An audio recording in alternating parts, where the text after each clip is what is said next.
Chapter 7. Between the money that I took out of my mother's pocketbook, plus my own cash, I had a total of $1,480. A diamond necklace, a diamond bracelet, diamond earrings, and the clothes on my back. If there hadn't been a flashing pink sign that read diner when I walked out of Goldstein's office, I wouldn't have remembered to eat. I had been 3 days without thinking about food. I had a chance to eat, but I kept trying to get my mind to think of answers to all these situations. Soon as something clicked into place, something else popped out of order. Making a plan was complicated. When would my moms get out? What fee would the lawyer charge? I couldn't come up with a good plan because I couldn't relax. I was cool on the outside, but inside I was in a state of panic. Normally, I'd be plotting on a party. Now I was plotting on survival, something Santiago always took care of for me. If nothing else was clear, the fact that I had to take care of myself was. The girls were little and cute. Somebody would give them some shit for the time being. I, on the other hand, would have to get mines myself. I wasn't sure if I could go back to Brooklyn yet either. I tried not to get paranoid and start thinking there was a hit out on me or something crazy. Out of respect for Santiago and Mons, I decided to wait. Besides, Brooklyn represented too many unanswered questions for now. Aunt Lori would be vexed because we never called her back about Uncle Stevie. By now, she would have found out Santiago got knocked too. Everybody would be expecting our family to roll out the dough, bankroll everybody's situation like normal. We were no longer in the position to get down like that, because money had to go toward our own problems, especially Santiago's case. I wasn't about to put myself in a position of having to borrow shit from them either. I could see them trying to flip attitude on me, something lovely. Bowing down was not something I'd do. I knew I could always chill in Natalie's. Her moms wouldn't give a damn and probably wouldn't even know I was there. But the shit Natalie pulled with Bullet had me looking at her like she couldn't be trusted. Realistically, Natalie was a lifeline. She had information. What I could do, I decided, was play her. Get to know what I needed to know. Tell her as little as possible and even throw her a curveball now and then. I definitely wasn't going to give her the pleasure of feeling like now me and her was on the same level. I would focus on the Lucci, the cash, the loot, and just how I was going to make it. I picked over my cheeseburger deluxe for an hour and a half before I came up with a plan. The impatient waitress tried to clear me out of the diner by exhaling real loud like I was taking up too much space for the amount of money I was spending. The key to getting back on top was midnight. He had the $50,000 Santiago told me about. Even though it was Santiago's money and I didn't know how much it would have to go toward legal fees, there would be no harm in me getting my hands on the dough. I was not in jail, so I might as well be useful. The smart thing to do would be to flip the cash, invest it and double it at least. Then I could deliver the 50 grand to the lawyer and have a nice piece of change to set myself up as well. I would use Sterling for as long as possible, at least until I got answers to the big questions about my mom, pop, and sisters. I couldn't see him minding. He'd stare at me with those big dumb eyes and be happy I had finally seen the light. Whatever chick he had there before I came last night, she'd just have to wait. Eventually, she could have the man. I just wanted the pockets, the apartment, and access to his little putt-putt to handle my business. Goldstein located Mom swiftly. He told me she was being charged with resisting arrest, insulting, and assaulting a police officer. From his estimation, those charges were just a means for them to hold her for questions about Santiago and his operation. He put in his notification of representation. The court was backed up, and she wouldn't be arraigned until Monday morning. He said this was a good thing because he needed time to get Santiago's safety deposit box at the bank to see the status of things so he could settle the financial matters. He told me he was 98% sure he could get the prosecutor to lessen the charges on Mom, drop them completely, or at minimum, get her out on her own recognizance since she had no previous charges. This way, She wouldn't have to pose a bill. She'd just have to show up at the court date. He sternly told me to call him around 3 o'clock Monday. Things were out of my hands. I had 2 hours before I had to pick up Sterling, so I went shopping. Nothing expensive.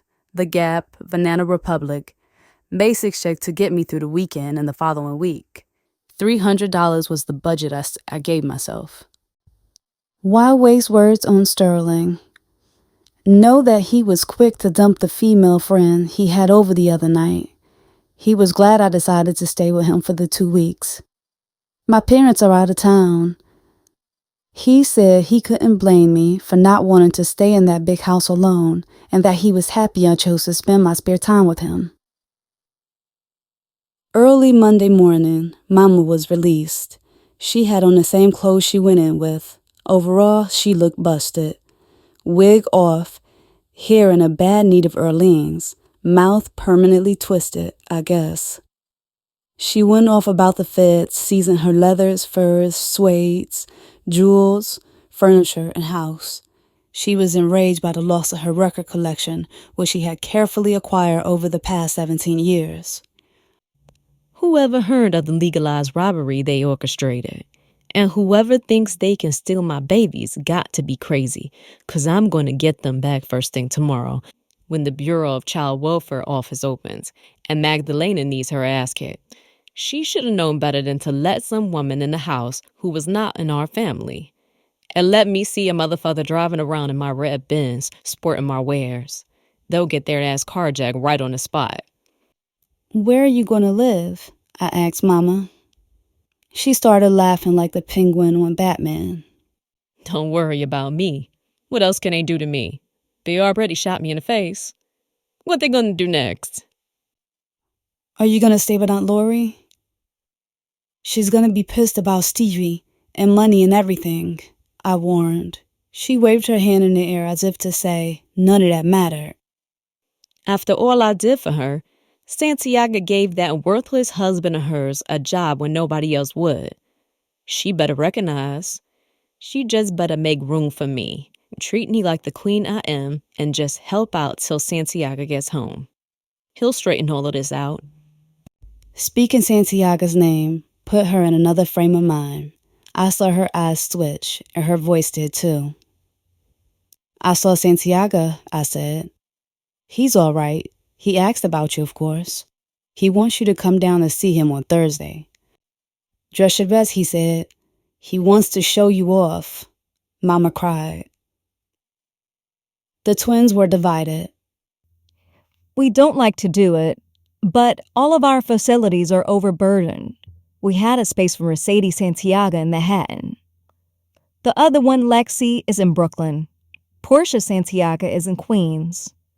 There will be no problems getting them ready for release, but we have to release them to a stable environment.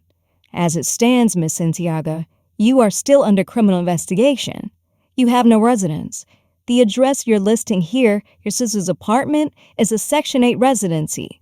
This means it must meet federal regulations for living arrangements. Your sister already has 3 children in the apartment. There are only 3 bedrooms. Therefore, it will be a violation of federal codes for us to release 3 more children into this apartment, or even 1 for that matter. Your sister has 1 daughter and 2 sons. Under federal regulations, a male and female cannot share a bedroom together after they reach 10 years old. You stated your sister's sons are 12 and 15. We just can't do it. Do you have a relative who can speak up for the children? Who has extra rooms in a non-rent subsidy, federally regulated housing? All of our peeps went in projects, so that question didn't deserve an answer. Look, miss, I just want my children. Now, I'm good for raising hell, but I'm trying to be nice, work with you here. I've been through a lot. I'm innocent. I'm not perfect, but I just need to have my babies with me. I'm not a drug addict, crackhead, or a criminal. I just need to have my girls back today. You're presently unemployed. The only option we can offer is the Emergency Assistance Program. We can put you and your children up in a family shelter with a kitchenette so you can cook your own meals. We would allocate your food stamps and medical coverage for your children, but there's a waiting list for these types of facilities.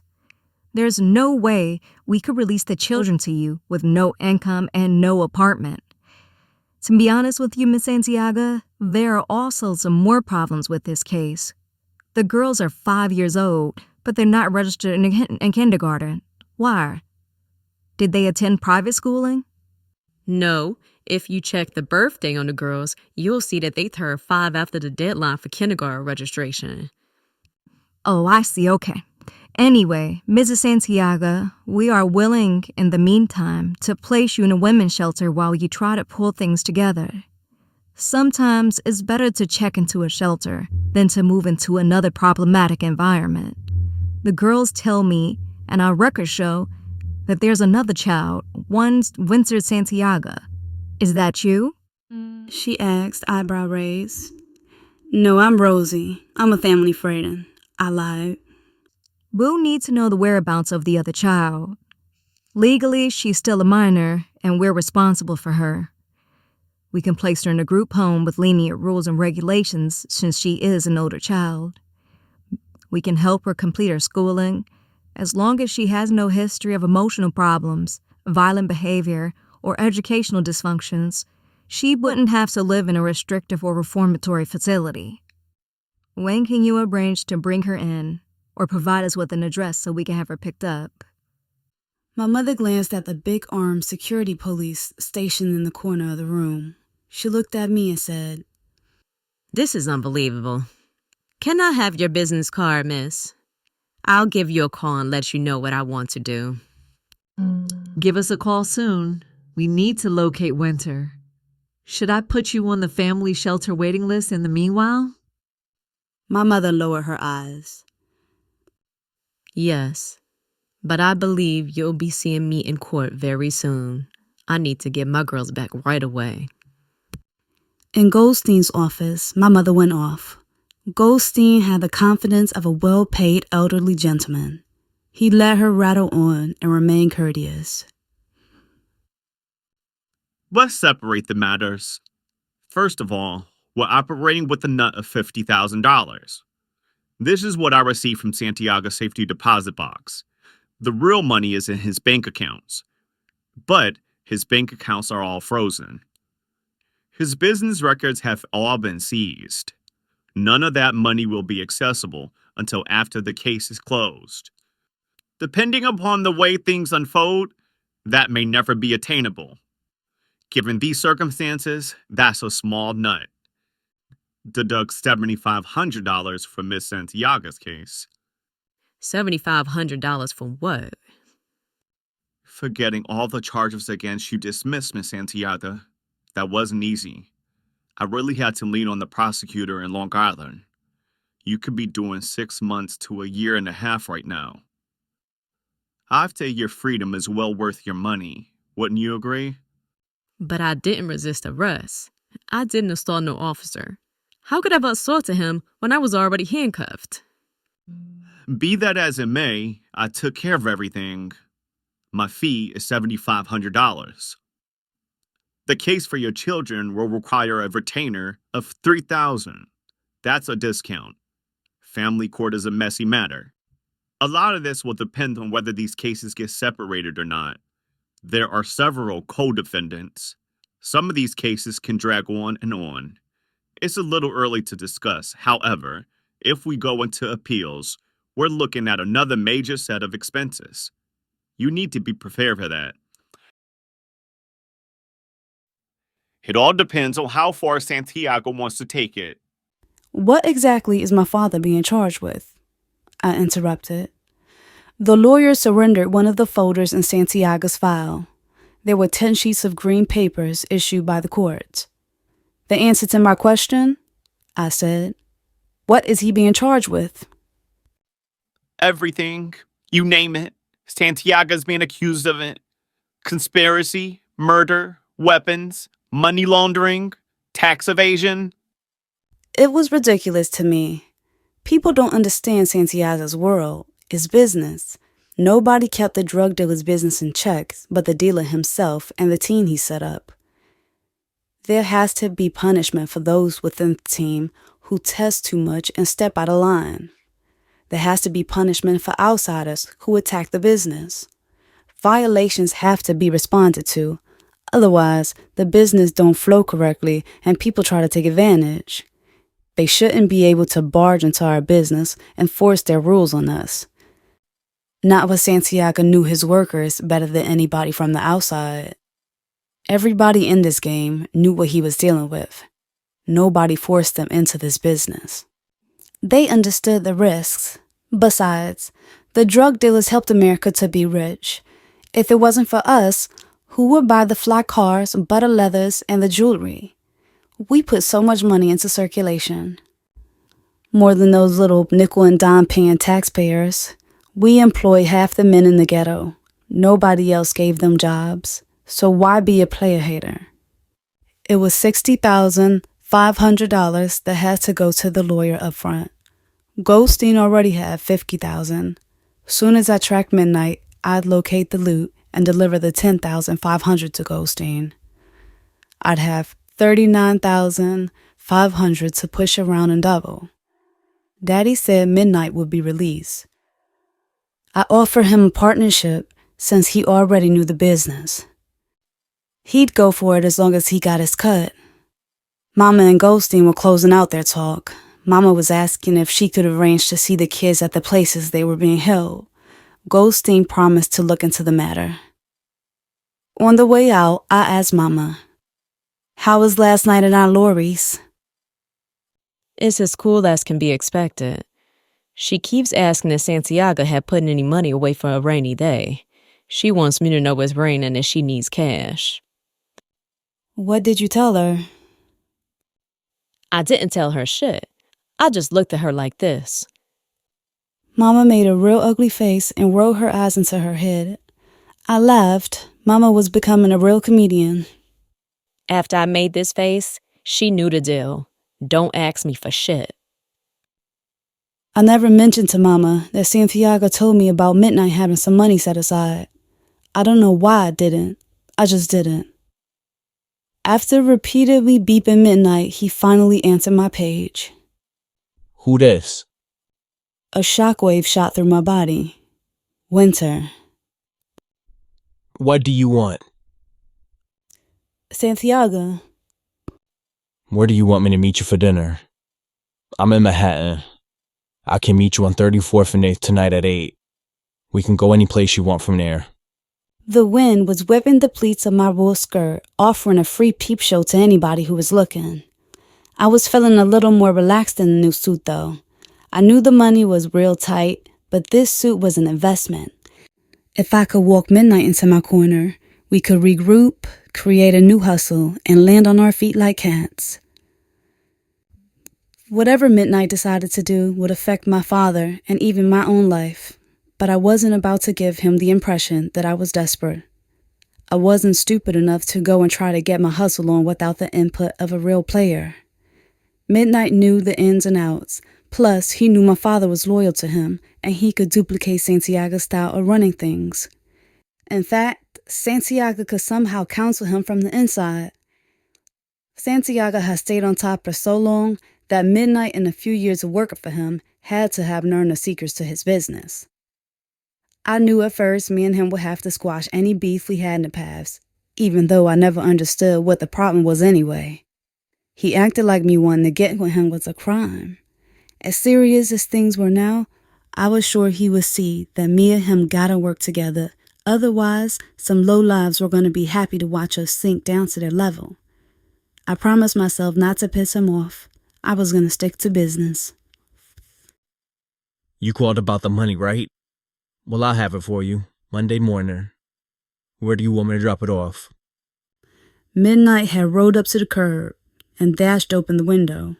He didn't get out of the car. He didn't even say hello, peace, or what's up.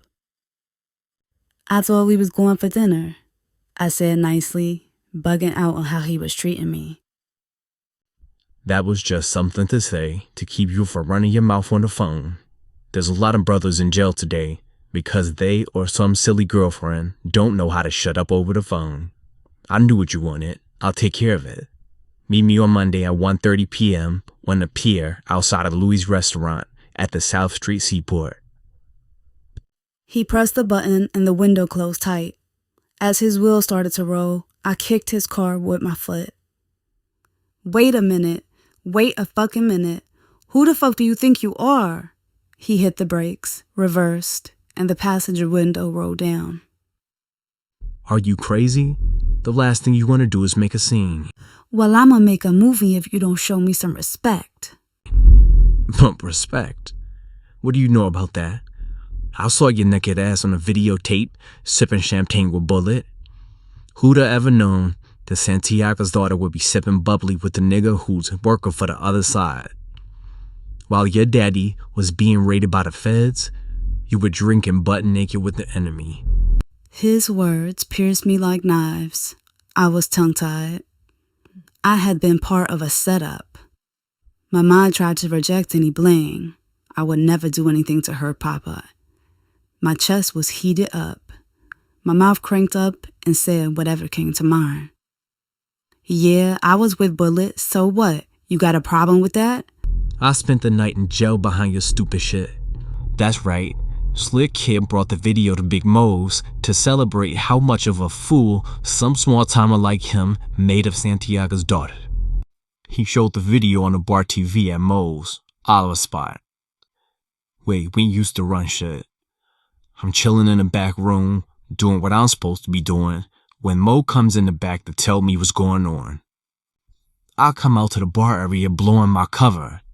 Here, I'm the only nigga on the team who ain't got pinched by the feds.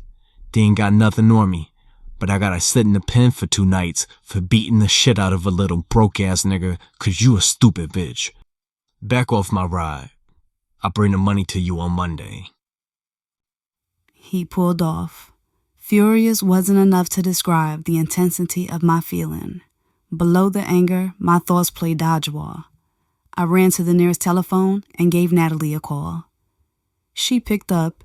Her usually bold voice was quieted by sleepiness. Yeah? What's up with your man Slick Kid? Oh, forget him. I ain't messing with him anymore. He's ridiculous. So you know that he's been running around showing niggas my ass on a videotape. Don't take it personal. My ass is in that tape too. Why sweat it? We in shape. Niggas can't lie and say they saw some cellulite or stretch marks or nothing like that. Our shit was tight. I should thank the fool. You know how much dick I got sweating me now? His ass was straight up trying to diss me and I flicked it on him. Ha ha, now niggas checking for me. Natalie's calm ran against my fury. So why you didn't tell me Bullet was down with the mother niggas around the way? Oh, that. Bullet's cool. He's getting a little name for himself. He's pulling in the loot. It's just a money thing with him. He ain't got nothing personal against you or your family. He's cool peeps. He really like you. I mean, for real, for real. Yeah, with a wife and a newborn baby. What? Oh, I didn't tell you. Remember Patches from around the way? You know how all the boys in his family got that big hairy black stain on the side of their faces that they be saying is a birthmark? Well, Souljah had that baby, and it had a big-ass black hairy mole like Patches. Now Souljah swearing up and down that it's still Bullet's baby. It's a miracle or something. Bullet's grandmother talking about there's no way her fine-ass grandson gave birth to an ugly little something like that kid. Now Bullet looking like a fool. He's all caught up out there, fills Souljah's house up with Toys R Us stuff for the kid and all that. He's standing in the waiting room with the cigars and champagne when Patches Jr. slid out. I overheard Souljah talking to her girl Fatima, who be kicking it with Monica, saying even though Patches is ugly, he can't eat a mean pussy. That's why Souljah kept seeing him on the side. When she got pregnant, she just told Bullet it was his kid because Patches is broke as hell. She knew Bullet was a good guy and would support the baby. Now I saw Bullet today. He said as soon as Souljah heals, he's gonna go upside her head. He said he knew she was a hoe. He just wanted to be a man about it and represent for the baby. that Soraya swore up and down was his. Damn. It was all I could say. Natalie had a way of mixing up and confusing any conversation. Oh, I seen your mother back around our way. She's like a whole nother person. I heard she was supposed to get some kind of surgery to fix her face. Yeah, she'll be alright. I hate to think of my mother walking around all crazy like. Sorry about your father. I knew I needed to hang up. Natalie was just being a nosy ass, digging for more shit to talk about. Oh, Natalie, I gotta go. The cops over here about to throw a ticket on my Benz. I slammed the phone down. A winter white outfit was gonna make me feel alright. The color white for me was like a new beginning. I was standing outside of Bloomingdale's at 10 a.m. Monday morning when the doors opened. My meeting with Midnight would happen in a couple of hours. I hoped that time might have cooled Midnight down, making him more reasonable and receptive toward my business deal. My mom's was definitely right. There had to be some love in Midnight's heart for me. He fought Slick Kid for me. What other reason would he have to beat Slick Kid's ass? He went to jail for me, defended my name. My Nicole Miller dress was not that expensive. It was the shoes in the bag that sent the bill soaring. I took a chance at a new hair shop. At least it was new to me. Those girls from the Dominican Republic hooked my hair up lovely. It was a silky long wrap, China-style blunt cut. At 1 p.m., the South Street Seaport was alive. Glasses were clinking, spoons, knives, and forks in action as the lunch crowd flowed in and out. The restaurant was in the open air. You could feel and smell the breeze coming off the East River. I fit right in with the well-paid executive lunch crowd, sporting my diamond necklace, bracelet, and earrings. When Midnight walked in the room, everything around him seemed to slow down. He had the presence and the body of an NBA player. He was perfectly in control. The hostess led him to his seat and handed menus to both of us. The busboy filled our glasses. I told you to meet me on the pier outside of the restaurant. You have a hard time following directions. I was hungry, so I stepped in. His bad mood was ruining my outlook. We got a problem. We? I said sarcastically. Listen, I don't have time to play games with you. The money is gone. What do you mean the money is gone? That's bullshit. No, that's more than bullshit. That's fucked up. You took the money for yourself. I was gonna share it with you. Santiago said you was honest. He is gone for 2 minutes and look how you do. Midnight had his hands folded in front of him. His jawline started flickering and his big thick lips curled under. If I was a different type of man, I'd break your ass up right here in front of everybody. Now hear this, shorty. Your father is like a father to me. He gave me a break. For 5 years, I never sifted 1 penny from him. I could have easily because I was close to him. But Santiago paid me well for my services. I got my own loot. So don't ever use your pretty lips to destroy my reputation. It took me a long time to build it, and believe me, I earned it. Well, what happened then? What happened to my father's money? I asked desperately. May I take your order, please? The waitress asked. Give us a few more minutes. Midnight said. The waitress exhaled and left like we were going to jerk her for her tip or something. Well, what am I supposed to do? I asked. My voice was trembling. I was using all the strength inside of me not to break down or maybe go crazy and start throwing steak knives around the room. The waitress returned. I'm sorry. This is lunchtime rush. We need you to order now or... Midnight stood up, placed a $20 bill on the table. We'll be leaving. When I called Mama, she asked for the $700 I had taken from her pocketbook. When I told her I was broke, she started cursing and yelling about needing the money to go and see Santiago. Not wanting to give her anything from the last $500 in my pocket, I tried to humor her, but she wasn't going for it. I know how locked in on an idea she could get, so I promised I would go through my belongings at Sterling's mother's house and try to pull together some cash. We could go and see Santiago on Thursday, because those were his instructions anyway. Those were his instructions to you. I am not a child. I'll go see my husband anytime I want to, and not say I'm going to see him today. You go get the cash together now, and meet me at Goldstein's office at 3. I hopped on a train and jetted back to Sterling's house. I had to take off my dress and switch my bag before I met with Mama, or else she'd be pissed that I spent her money on clothes. I took the tags and the clothing receipts out of my white pocketbook and laid them to the side just in case I needed to return anything to get some extra cash. The idea was painful to me because I couldn't see anybody wearing a dress as good as me. When I arrived at Goldstein's, my mother was wearing a dress that I have seen Aunt Lori wear more than a few times. She had a long blonde wig that also belonged to Lori, but didn't match my mom's face at all. She put it on to cover the left side of her face. It did cover the scar, but the fashion trade-off was just not worth it. I gave her a kiss, and she immediately turned and asked, Did you get the money? Yes, Mama.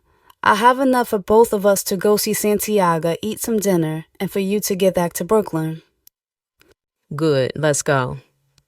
Don't you have to see Goldstein? I already saw that crazy man.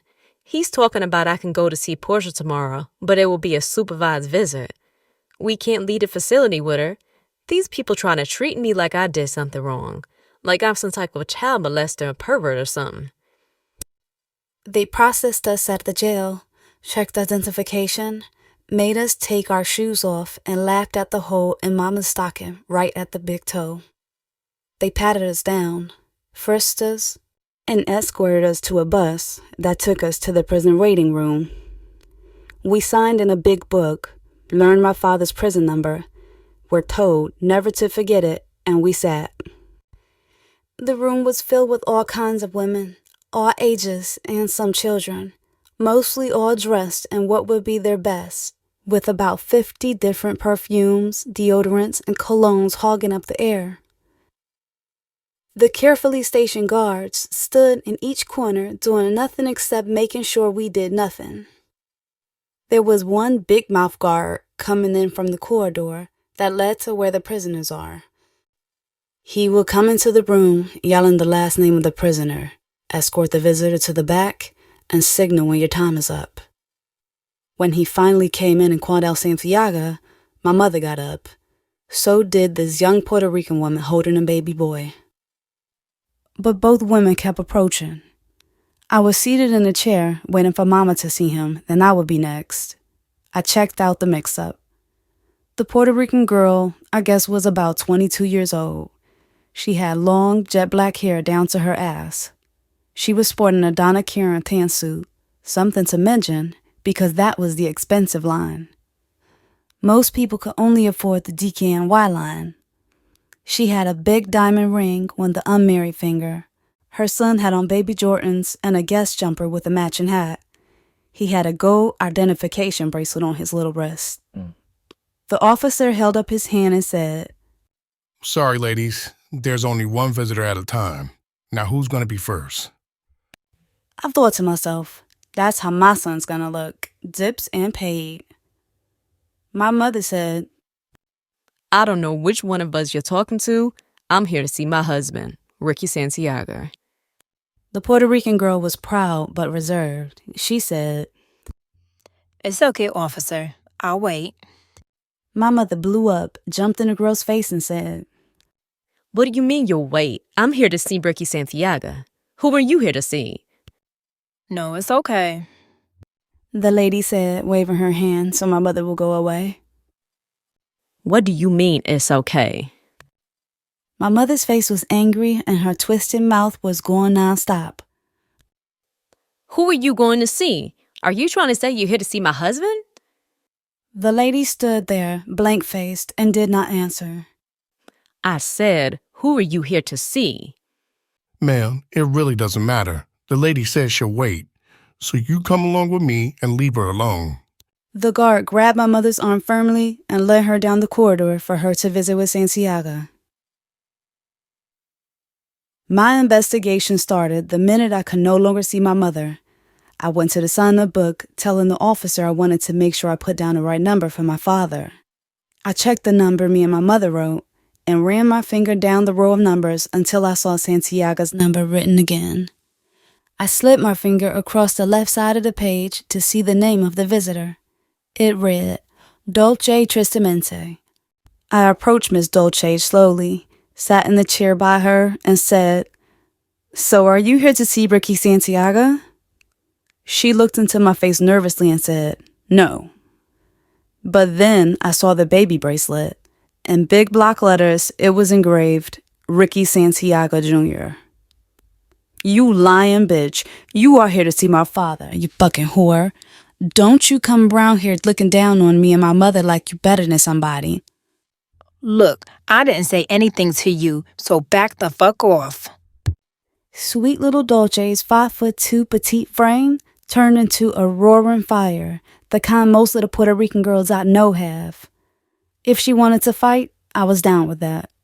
What I wasn't going to let her do was post up and act all cute and snotty, like she had one up and over on me. "We can take this right outside," I said, threatening her. No, we can do this right here. She said, handing her son to an elderly woman seated next to her. The guard from the right corner threw himself in between me and her. He smiled and said, Ladies, this is Joe. What are you going to do, kill each other over some bum behind bars? Then Dolce and I started screaming on him. His response was, I'm going to put both of you out if you don't shut up. Now you, go sit on that side. You on the other side, he said, pointing. Me and her exchanged stares. I wanted her to know I would catch her again, and next time I would have my razor. When I looked at that baby seated on her lap, with the jet black curly hair, his big brown eyes, those clothes, and especially that bracelet, I knew it was my father's son. I wonder how much money Dolce got away with. I bet nobody raided her house. She probably got all kind of jewels and cash stashed away. Apparently, she still had her clothes, too. There was no telling how much our family wealth she was using up. I became enraged at the idea that he was taking better care of this little bastard than he was of me, his firstborn. Here I was, scheming on survival, when she was living a life of luxury. Why? Only because she gave Santiago the son he always wanted? When Mama came out from seeing Santiago, she glanced at the baby and threw her head up in the air. Dolce stood up with the baby, and I guess the old lady was the grandmother or something. They went and stood by one of the guards. Mama asked if I was going in to see my father, 'cause I was just sitting there motionless steaming. "No, not hardly, not today," I told her. Mama straightened Aunt Lori's dress. She pulled out a small mirror and checked her wig. She patted it insecurely. She shot one last look at Dolce, then she ran her eyeballs up and down Dolce's clothes, grabbed my hand and said, "Come on, Winter." On the bus ride home, Mama explained that the whole thing was just a crazy mix-up. Santiago told her that the entire jail was filled with blacks and Latinos, and a lot of inmates had the same last name. It happens all the time. Don't worry about a thing. I just listened, feeling sorry for my mother. For the first time in my life, I was mad as hell at Santiago. The next morning, I waited in Penn Station for my mama. We were set to see Portia at the group home in Queens. So much had happened the day before that I hadn't had much time to think about my little sister at all. I decided I could pick up some $5 stuffed animal for her. In Long Island, she had a collection of stuffed animals that Santiago brought for her from every and any place he ever went.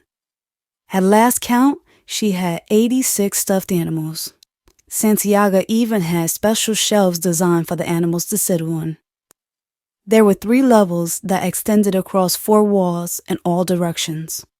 Each stuffed animal was seated in an assigned seat Portia gave them.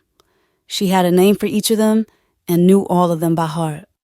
Whenever the twins would sneak into her room to play with them, Portia would know because they could never put them back in the right order.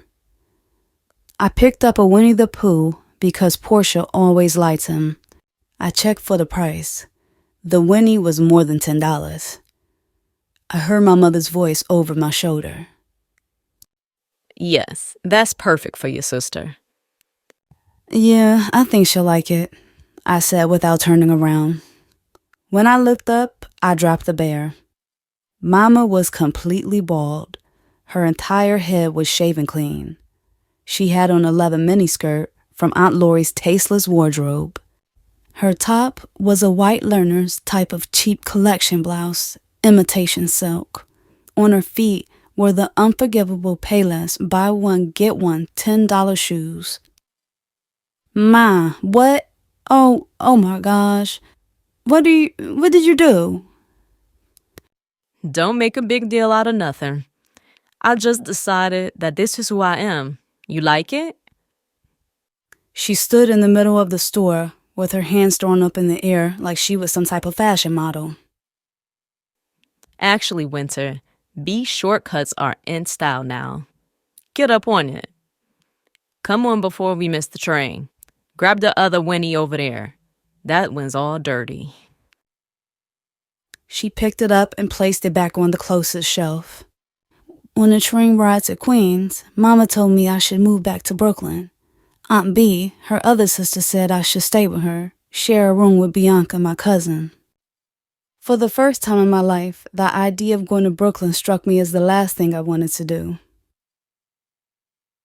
Portia came out with an attitude. She had her arms folded over her chest like a grown woman. She rolled her eyes.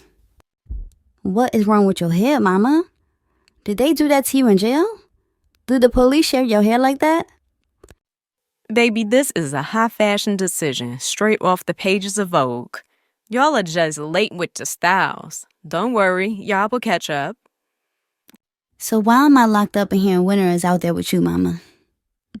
Mama popped her eyeballs out at the visitor who was there to monitor our visit, as if to say, mind your own business. What y'all looking at? Intimidated by the bald-headed, twisted-mouth Mama, the supervisor turned her hair away slightly. First of all, this is not Winter. This is Rosie. Mama whispered, leaning over to Portia. Portia's eyes widened. Mama placed her forefingers over Portia's mouth and winked while she whispered. Shh. Do you want them to come and take your sister away too? Just play along. Call her Rosie. The supervisor cleared her throat. Excuse me, Miss Souljah, please don't do that. My mother stood up, put her hand on her hip. All of you think you can boss me around. This is my baby and I'm talking to her right now. How they treat you, baby? The food sucks. There's no cable, no Sega Genesis. They won't give me the clothes I asked for out of my closet in my room at home. They won't even give me my stuffed animals. The beds are too small, my counselor's breath stink, and I'm bored to death. When can I come home with you? My mother clutched Portia's shoulders. Don't worry, baby. Mama's coming to get you. What about Lexi and Mercedes? Will the twins come home with us too? Oh, yeah. Everybody will be there, and we're going to have a big party. Mommy and Daddy and Winter, Lexus, Mercedes, and Portia. One big happy family. We'll even have Big Bird and Ernie and Bird. Mama said, but I know she was feeding Portia a dream. Portia flagged her hand at Mama. I don't even watch them anymore. By the end of our visit, the supervisor had to drag Portia out of the room, kicking, biting, screaming, and crying. She wanted to leave with us. Mama jumped the supervisor and fought too. I jumped in, 'cause that's the way it goes. We were thrown out when extra security arrived. The supervisor was all torn up. On the train, I tried to talk to Mama. I wanted to understand what was going on with her. She just seemed different to me. For the first time in my life, I was even a little embarrassed by her. I caught myself on a train, trying to look like I was alone, with no connection to the bald-headed weirdo in the next seat.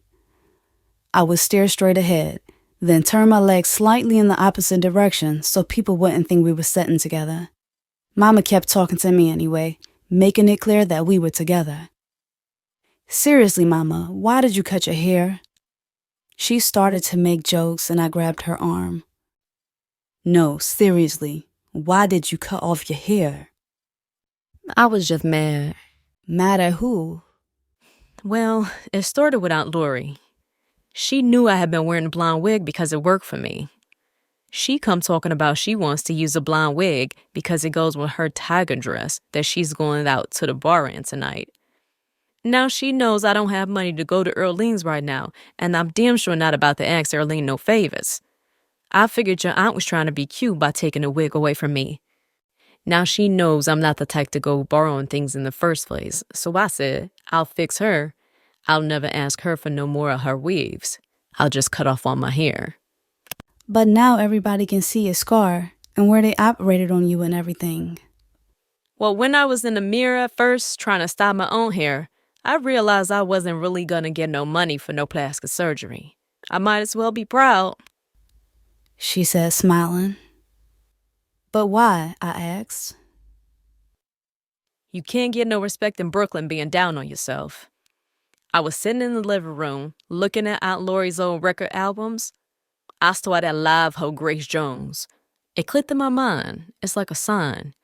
I ran in the bathroom and just cut it all off. Now I'm gonna rock it just like Grace. She don't care what nobody says, and neither do I. For the rest of the ride, we sat in silence. It was clear that I was gonna have to take my Nicole Miller dress back to the store. I just couldn't spend my last $450 on a new outfit. I would return this one, get the money back, and use it to purchase a new one. The upcoming meeting with Midnight was important to me. Everything had to be as perfect as I could make it. If he was successful at locating some of Daddy's money, I still had to break him down so he would at least talk real with me about what we were going to do. He might reject my business arrangement at first, but now that Santiago was locked up, he'd have to make money too, wouldn't he? He couldn't stay speechless and distant toward me forever. I was so jumpy about our meeting the next night that Sterling kept asking, What's up? What's wrong? What's the matter? It's like you're not even here or something. I smiled sweetly, thinking to myself, hey, idiot, I haven't even been here since I got here. I can't believe how dumb Sterling is. He's sicking me. He wore tight briefs, not boxers. He left small chunks of toothpaste in the sink after he brushed, and little droplets of piss on the toilet seat. What really did it for me, though, was the skid marks in his drawers that he leaves visible because he is too lazy to put the lid on the laundry pail back on.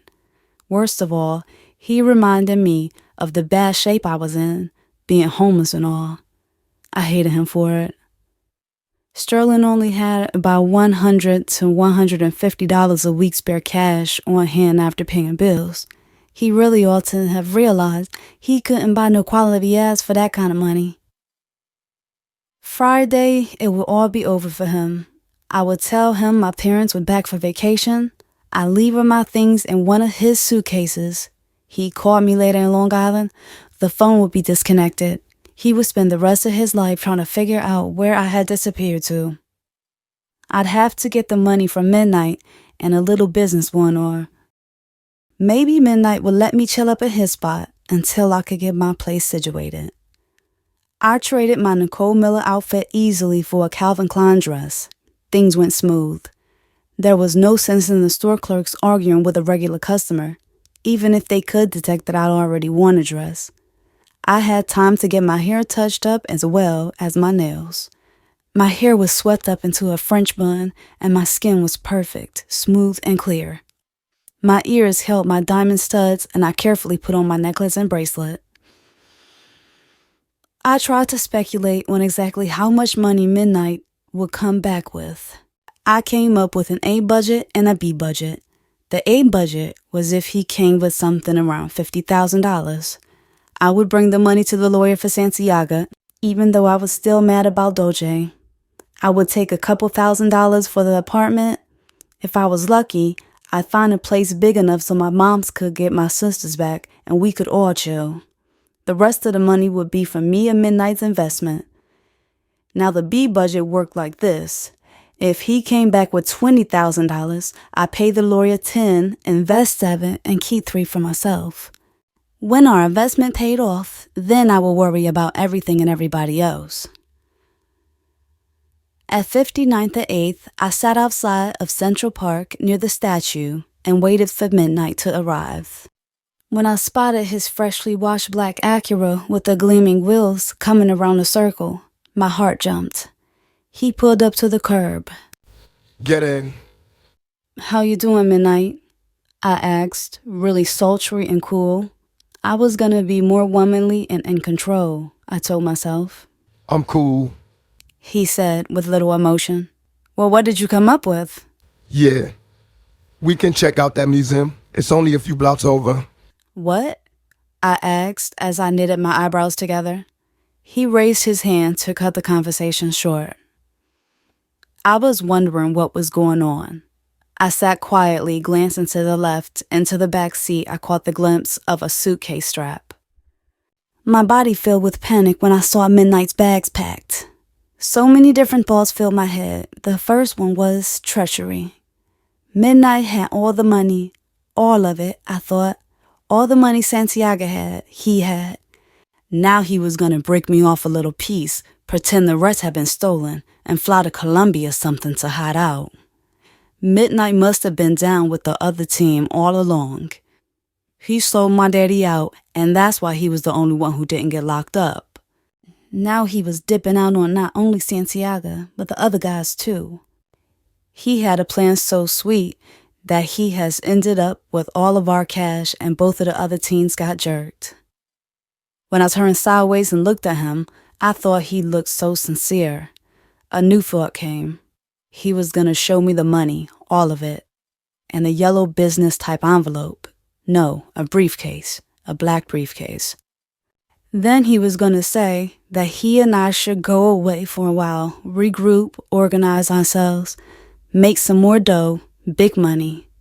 We would send the money to the lawyer for Santiago and give some to Mama. Then we would leave.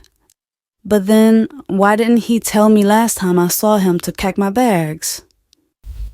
Get out and wait on those steps. Midnight said, interrupting my thoughts. Where are you going? I was worried.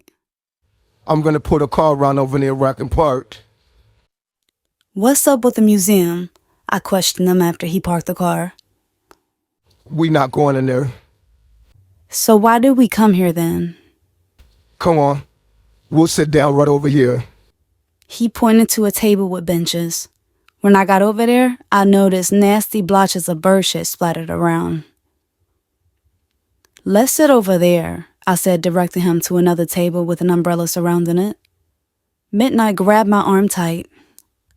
I said sit down here. A little bird shit ain't gonna hurt you. I gotta be able to see my car. I grabbed a little leftover newspaper off the round table to cover the shit on the bench. It took everything I had not to show how aggravated I was. With slight attitude, I asked, so what's up? I don't talk in the car. You never know who's listening in. Midnight whispered. I laughed. Either he had lost his mind in the last 4 days, or he was just telling a joke. Everything is fun and games for you, Winter High. I got serious then, too. I wasn't gonna let him make me feel like a child. So what's all the luggage for? Are you going somewhere?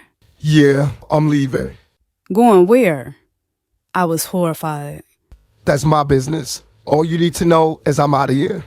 No, that's not all I need to know, I said, standing up. I need to know what the fuck is up. Santiago said you had his money, and it should be obvious by now that I need to have it. I talked to Santiago.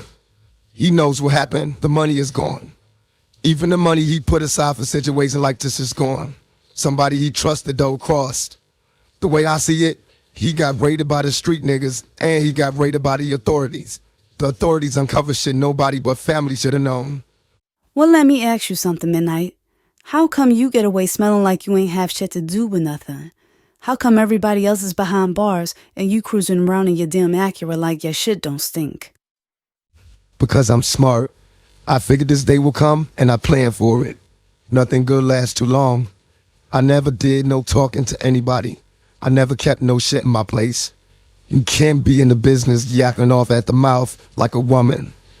Half the evidence they got on a nigga is a nigga telling on themselves over the phone and in their cars. The feds is listening in, clocking niggas, recording shit, straight up snooping. Niggas running around buying too much shit, but you can't teach a man how to humble himself if he don't want to. Every man gotta do it his way. I did it my way. It worked out for me, that's it. You trying to say you better than my father? I asked, tears running down my face. Nah, nothing like that. Your father's a smart man. I learned a lot from him. Sometimes a man as smart as your father can see everything and everybody else, but can't see himself. Your father was sharp, but sometimes he let women influence him to make moves he knew he shouldn't make. Women, are you referring to my mother? For the most part. He said in such a cruel way I wanted to kill him. Did Midnight know about Dolce all along? Had he met with Santiago in Dolce's apartment the same way he met with Santiago in my house? What other secrets was he keeping? Women are emotional. That's why a man gotta be strong. Now, emotional women have a way of pushing for what they want and not thinking about how things gonna end up. I like women, but I like smart women. A smart man never chooses a dumb woman. All she can do is make demands, spend his money, and bring him down. Now he was stabbing me back. He thought I was gonna bring him down. Or maybe he thought Mama brought Santiago down. Any way you look at it, it was a knife in my stomach, an insult, a diss. I had no time to dwell on the pain, so I pulled the knife out saying, "What about me? What am I supposed to do? What did Santiago say for me to do?" Santiago said, go back to Brooklyn. It's okay now. Go back to Brooklyn? And do what? Live where? Your Aunt B has a safe spot for you. The idea of returning to Brooklyn with nothing seemed crazy to me. So what, Brooklyn's not good enough for you anymore? Apparently it's not good enough for you. That's why you leaving, right? Nah, I live simple. Brooklyn was alright for me. I'm leaving cause there's nothing to stay for. The feds would love to catch me slipping or pin some shit on me I didn't even do. They hate to be outsmarted. They ain't got nothing on me. My place was clean, no drugs, no jewels, no money, and they hate it. Rather than sit around waiting for me to cook something up, and them doubles will cook something up. I'm out. I'm out like I was never even here. I did time already. The first time was the last time. Anybody try to take me down, we all going out. Right there on the spot in the hail of gunfire, cause I'm never going back to jail. His words were clear. He said them with so much strength, I couldn't even front like he was lying or something. But I still wanted to know about the money. Somehow it just didn't seem right that there was no money left. Where was he getting money from? How was he gonna make money? Where was he gonna stay? How you gonna make your dough? Where you going? I'm gonna be straight, shorty. Don't worry about me. I got plans. I'm about to come into something. Listen. This is for you. He said, pulling a white envelope out of his pocket. I looked at it. I knew it had money in it. I exhaled. Don't be stupid, Winter. Learn how to use that head of yours. Otherwise, you end up like everybody else. Midnight planted a kiss on my face and snatched away the object of my childhood crush with 2 little words. Take care. Can I come with you? The words dropped out of my mouth before I could stop them from embarrassing me. No. No? Why not? I'm not saying I have to be your girl. I'm just asking if I can roll with you. You might think I'm dumb, but I'm not. I know a lot of shit. I understand. We can put together what little money we have and make something out of it. I'm 17 now, you know. I'm not as young as you think. None of that has nothing to do with it. Then what is it? What is it? I asked over and over. Let me in on the big secret why you never wanted me. Why's the answer always no but you? Let me know why you would leave me in Brooklyn knowing what's happening to my family. Everybody's gonna find out that you just bounced like it was cool. I already told you. I gotta do what I gotta do. What happened to you and your family ain't no secret. Everybody already knows. You hide from Natalie and all those silly bitches, and they already know. He grabbed the leftover newspapers from the table beside us. He balled them in his fists and pushed them into my face. Can't you read? Santiago been in the paper every day. Page 2, page 3, page 4. You see? That's what I'm talking about. Dumb women. You don't even know what's going on around you. If it ain't on the front page, you don't know it. But you know the name of every designer and Bloomingdale's. Hell no, you can't come with me. Your dumb ass ain't bringing me down. Not me. Midnight walked away. I stood on the steps crying mad. He drove right past me. I ripped open the envelope and couldn't believe it. I was flipping through 10s, 20s, and 50s. The grand total was $3,000. 3,000 measly dollars. What the hell was I supposed to do with that? In the envelope was a business card turned backwards. Scrawled across the back of the card in neat handwriting, it read, I know you don't like her, but she can help you get your head together. I flicked it to the front, and Sister Souljah's name was on it, with an address and phone number. I set my teeth and put the envelope in my pocketbook. Chapter 8.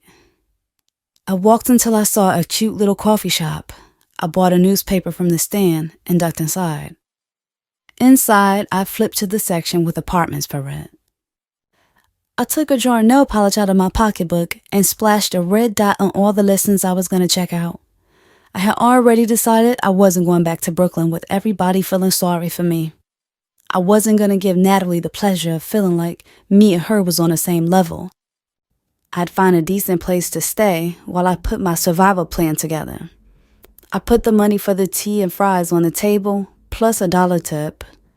After walking halfway through the coffee shop door, I turned around and grabbed my tip off the table, realizing I had to save my dough. I hit the pavement, heading for an available advertised apartment in Harlem. The building was a brownstone, on a block of brownstones.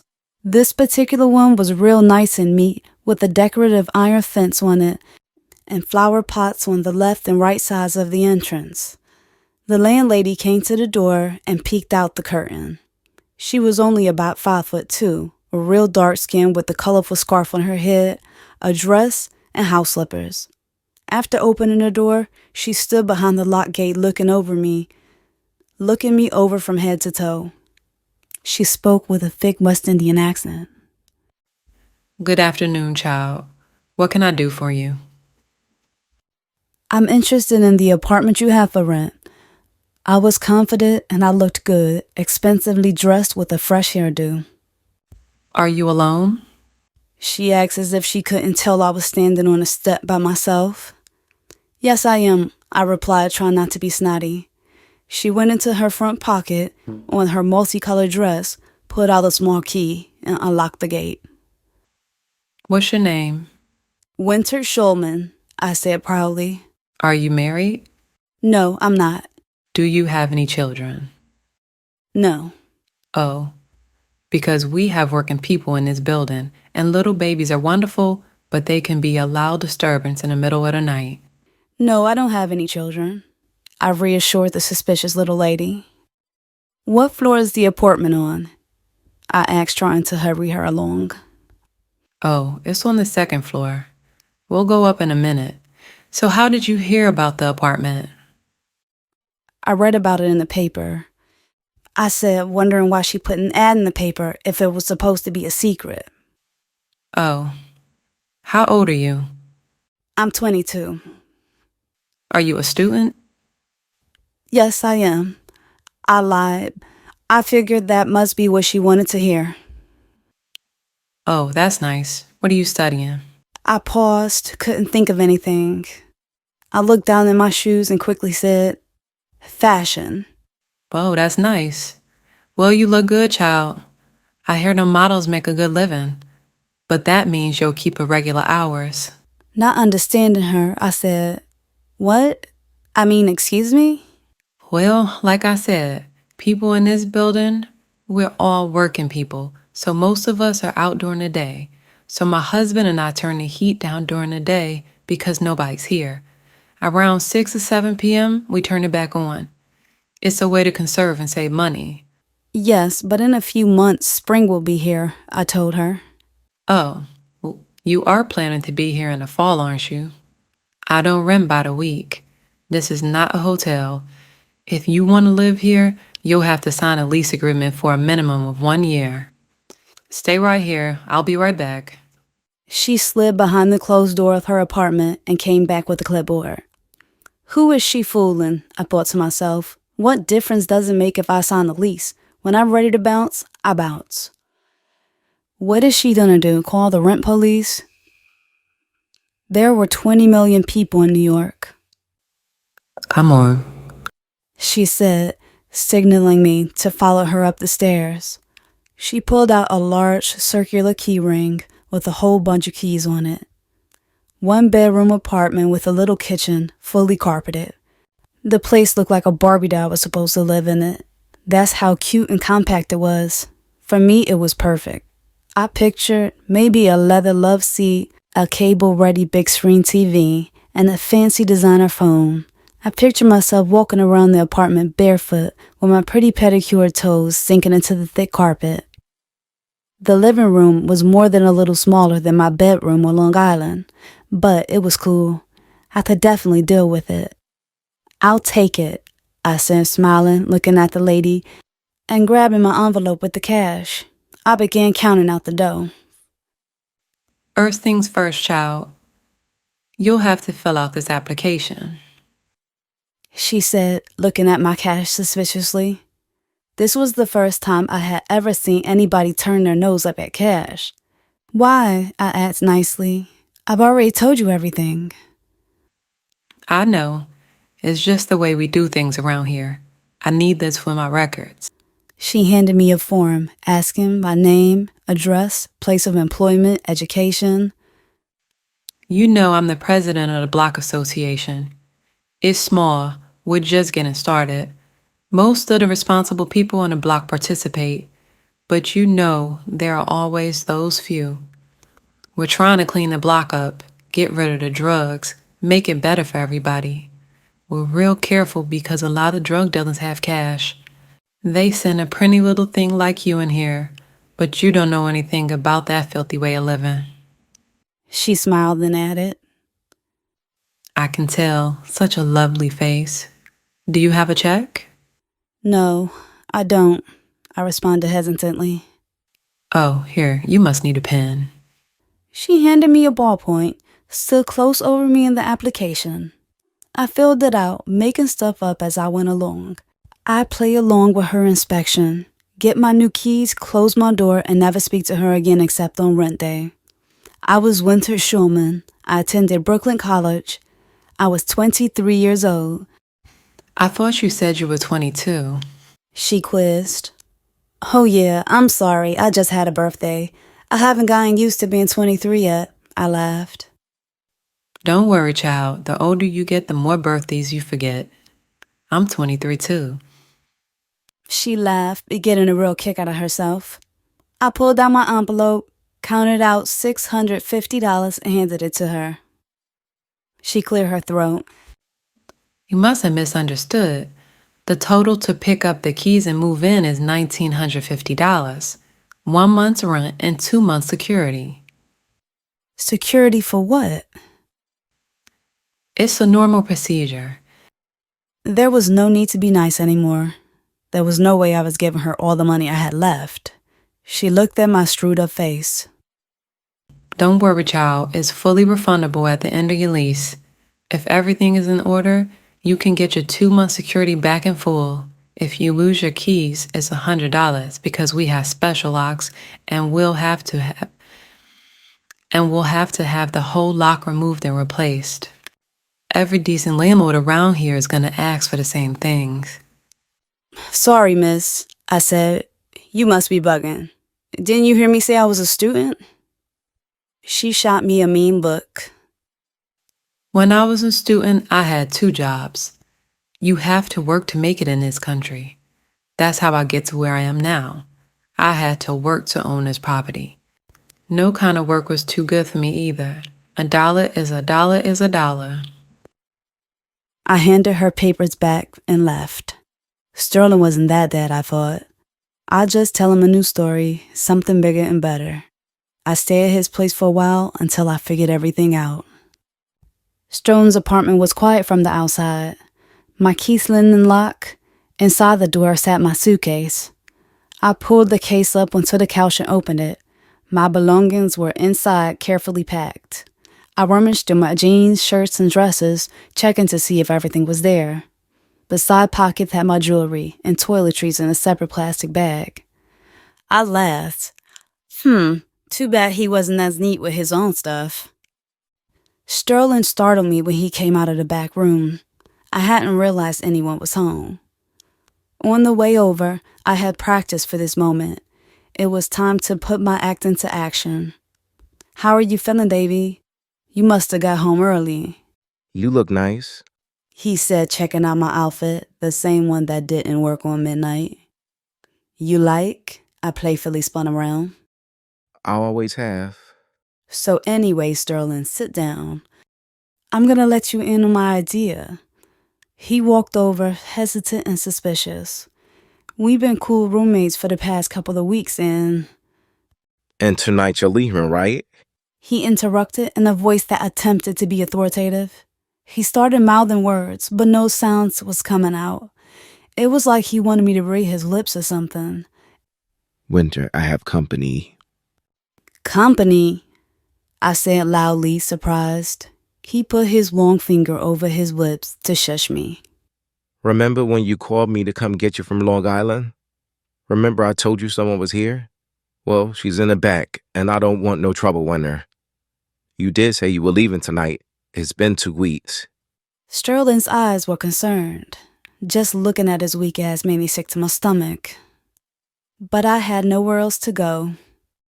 I remained cool-headed, or at least I tried to give that appearance. Oh, there's no trouble, Sterling. Just get rid of her.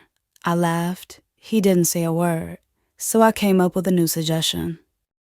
Okay, I'll just stay in the living room tonight, but I think... A girl came out the back room. She was overweight, with a big chubby face, like one of those church ladies you see singing in the choir on cable channels on Sundays. She had on a long, shapeless floral dress. I guess it was supposed to hide her fat. I was sure Sterling wasn't about to replace me with this cow. Sterling. The woman said in a tone that sounded more like a mother than a lover's. You said 5 minutes. Oh, Winter, this is Judy. We both looked at each other, but neither of us spoke. She came out and sat on the chair facing me. I could tell Sterling was uncomfortable with the silence. He kept playing with his fingers. So you live in Long Island? Judy asked dryly. Yeah. They have some really nice houses out there. The traffic must be really bad on a Friday night. Yeah. I rolled my eyes at Sterling. I packed your things up for you. You have some real nice taste. Yeah, I said, realizing the only way I could stay was to humiliate myself completely. So where do you plan on going to college next year? Sterling told me you were 17. You must have started thinking about it seriously. Not really, I said matter-of-factly. Thinking to myself, I hate these stuck-up college-type bitches. They think they too cute to get down and have a Brooklyn-style fight to keep them in. They want to do a lot of smart talking, like they somehow better than somebody, or at least they be thinking they can prove that they are. I had no choice except to go to college. My parents made that clear. What do your parents do? I mean, for a living. They must be well off not to be stressed about whether or not you should go to college. She added as though I had asked her a question. She seemed fully prepared to have a conversation with herself. Sterling interrupted. Winter, I'll help you carry your things downstairs. But I don't have a ride, I begged. Sterling, aren't you going to drive me home? Judy cut in. No, sorry. Our movie starts at 8:05 p.m. Sterling already called your dad before you even got here. Your dad's gonna pick you up downstairs at 7:30 p.m. What kind of game was this $2 nigga trying to run on me? And what in the hell made his fat-ass girl think she was running things? So is your mother or your father Sterling's mother's sister or brother? What is this, a damn interview? I said, losing my cool. She scooted over to Sterling's side. Sterling, I'm sorry. I didn't mean to aggravate your cousin. It was just small talk. I'm sorry. I just thought it was nice that your parents trusted Sterling to babysit. Your families must be really close. I'm telling you, I missed him so much for the last couple of weeks, I thought I would die. I will say, I was jealous at first. You know, when Sterling told me you were coming over for 2 whole weeks, jealous of you getting all his time and attention. I can see now that he was right. You are just a kid. He was just helping out, and everything worked out perfectly. Come on, I'll walk downstairs with you guys. She walked over to the closet, grabbed my jacket, and said, This is yours, right? I left it out when I was packing your belongings. I thought it might be cooler at night. Here, don't forget it. We went downstairs, dead silent in the elevator. In the lobby, Sterling handed me an envelope. Call me and let me know you got home safe. I grabbed what I knew was a small sum of money, sucked my teeth, and walked away with his suitcase and everything I owned inside. I don't know why it didn't go off. I don't know. I just didn't have anything left inside to go off with. The whole thing was so unexpected. If I would have beat up his girl, what would have happened? If anybody was predictable, it was Sterling, but not this time. Sterling couldn't control me, so he picked this motherly girl to fill my shoes. She's probably been around him for years, hoping and praying for an engagement ring. But if you ask me, it wouldn't last. It was obvious her pussy was no good, otherwise he wouldn't have lied to her to be with me in the first place. At the train station, I broke down and called Natalie. Where you been, girl? We all been waiting to see you. Where you been hiding? Why you treating us like we ain't family? What took you so long to call?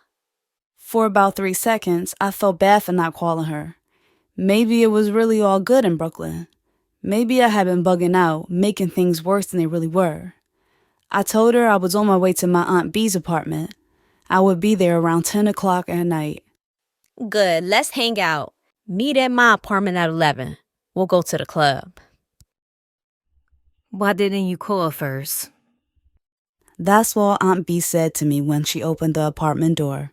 I was thrown off, 'cause Midnight Mama and Santiago made it seem like Aunt B was going to be happy to see me or something. She had an aggravated look on her face.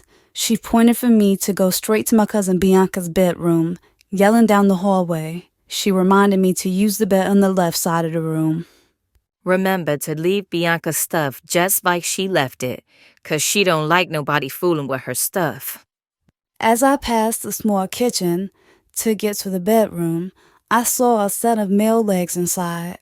There's the problem, she has company, a man friend, and I busted up her groove. I could dig it. I put my suitcase down, went in the bathroom, freshened up, and headed to Natalie's. When I banged on Natalie's door, my girl Simone answered with a big-ass smile on her face and a little pregnant belly. My girl Tashi screamed out, "Surprise, bitch." All my girls were there. Asia, Zakia, Natalie, with Hennessy and Passion Alizé in hand, and elves laying on the table just like old times. I felt real good. In a few minutes, I was sure I was gonna feel even better. I thought as I sparked up my second joint, this is what made life worth living. Good friends, free weed, and lots of laughs. Simone filled me in on the oohs and ahs of pregnancy. Not as bad as people try to make it sound, she said. Her and Little Biz broke up. No real bitch need a nigga to survive anymore. Plus, the next nigga's bound to be coming around the corner any day. I told her I heard it wasn't cool to drink liquor when you were pregnant. As fucked up as the world is today, the baby will need some thug passion just to be able to roll with the punches. We cracked up. Simone couldn't take it anymore and laughed so hard she accidentally pissed on herself. I laughed until my stomach ached, while Natalie sprayed enough air freshener in the living room to choke us all. Zakia, Monique, Reese, and Tashi had a game of spade going. I checked Tashi cheating as usual. She had them tricks down pat. She'd have you talking about the juiciest shit while her hands were switching shit around. Meanwhile, she used those eyes to signal to her partner. She even had coded songs to sing that Reese understood because she was always her partner in spades. For what she had going, they should have been getting paid, or in Vegas or Atlantic City with the big timers. Fun didn't break out until about 5 o'clock in the morning. Natalie's mother came home. I could see that she had her own high going on, but something about her being in an apartment just changed the mood. One by one, people started breaking out. I nudged Simone, who was passed out on the couch. "Come on, girl. Let's walk over to our building together." Good looking out, Simone muttered. Outside, night glided into early morning. Blue-gray skies framed what was the quietest time in the projects. At 6:15, the sun snuck up and mugged the moon. Partygoers were inside their apartments, passed out in their clothes. There was nobody outside except the crazy crackheads. I was surprised to see my mother in the lobby of my aunt's building, bald-headed and thinner than the last time I saw her.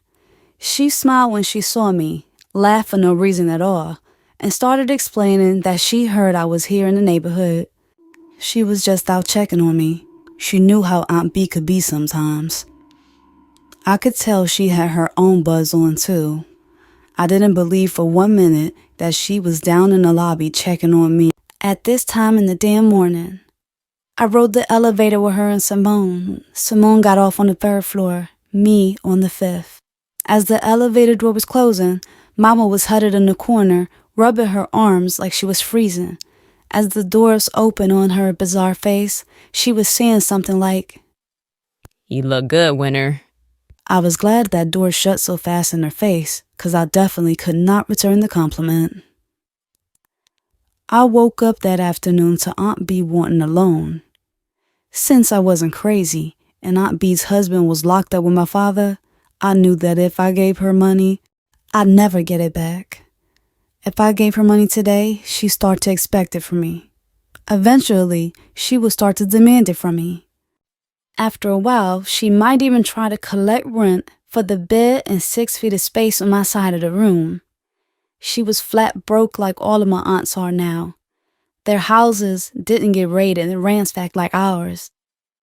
Their belongings didn't get repossessed and seized only to be auctioned off somewhere for pennies. They still had clothes, jewelry, stereo equipment, and all that good shit. "Nah," I replied. Come on, girl. Just lend me a 20 spot. I'm expecting some money on this Wednesday. I'll give it right back. "Seriously, though," I said with a straight face. "I don't got it. I need a loan myself." I went over to my coach bag and emptied my stuff onto the bed. See? Nothing. I didn't keep my money in my bag, 'cause that's what people expect. I left it pinned to my bra, a trick my mother once showed me a long time ago. Aunt B sucked her teeth. Then she disappeared from the room. She's stupid, I thought to myself. She should have got some loot from that long-legged nigga she had in the kitchen last night. Pussy should never be free. Simone called asking if I wanted to go shopping. There's a big concert tonight, and we should both get outfits and go find us some cuties. I agreed. In the stores, my blood was rushing at all the new clothes. New styles seemed to come in every day, and the stuff I bought weeks, even days ago, didn't excite me anymore. I teased Simone about looking for an outfit that would hide a pregnant belly. She denied it, saying men love pregnant pussy, and if she wanted to, she'd sport a halter top and let her belly hang out. We laughed as we imagined how crazy that would look. Meanwhile, Simone picked out a whole bunch of outfits. Damn, I gotta go pee. That was like Simone's third time peeing in 1 hour. Not to mention, she stopped at McDonald's to use the bathroom on the way there. Meanwhile, I found the perfect outfit with shoes to match. It killed me to pay the grand total of $500, although it was a savings from my usual sprees. Simone finally came out the bathroom. The cashier handed me my change. How much? Simone asked as if she was financing me. No big deal, I said as if I had a Swiss bank account or something. You want to check Nordstrom's? They usually have all the flavor designer shit. They even got a fat lady department, I kidded her. Nah, I got everything I need. Just chill. At Simone's apartment, everything became clear. In her big Coach bag, Simone had every outfit she picked out and admired at the store. She even had one of those machines that removes the metal alarms from the clothes. She also had accessories, belts, costume jewelry. She had shit I didn't even see her pick up. In her closet, she had more shit, some with the tag still on them. She had 2 or 3 of the same items in different sizes. Straight up, Simone was a professional booster. The pregnancy, she said, has increased her take. She made more money now because she could walk out with more layers of clothes on her body and not look suspicious. You look shocked. Nah, not shocked. I'm mad as hell you stood there and let me drop $500 when I could have got all my shit for free. Yeah, you was always paid like that, Winter. Don't worry. You can take that shit back, and I'll pick it up for you later. I'm wearing this outfit tonight. We'll just return it on Monday. We can do that, but you gotta watch it. They'll ask to see your ID, and if your name pops up on the computer and it's returning too much shit, next thing you know, they'll be knocking at your door with a badge. You gotta watch these stores. They be updating their tricks every day. I'm on top of it, though. I know all the tricks. How many tickets you got to the show? 4. It's supposed to be me, Natalie, Tashi, and Zakia. But Natalie's going with Will, so you can have her ticket. Who's Will? This nigga from Fort Greene. He's a player. He got a custom-made yellow Land Rover, rimmed out. You should see it. It's fat. Natalie gonna be acting up. Nobody gonna be able to say shit to her tonight. That nigga bought the whole box seat section for the show. He began lacing her lovely with all the butters ever since they hooked up. How the fuck are we getting to the show, I wondered to myself. Am I supposed to take the train or walk or hop out of a yellow cab while Natalie was styling in a Rover? There had to be a better way. You got a phone book, Simone? What? A Yellow Pages. Let's rent a limo. All right, let's do it.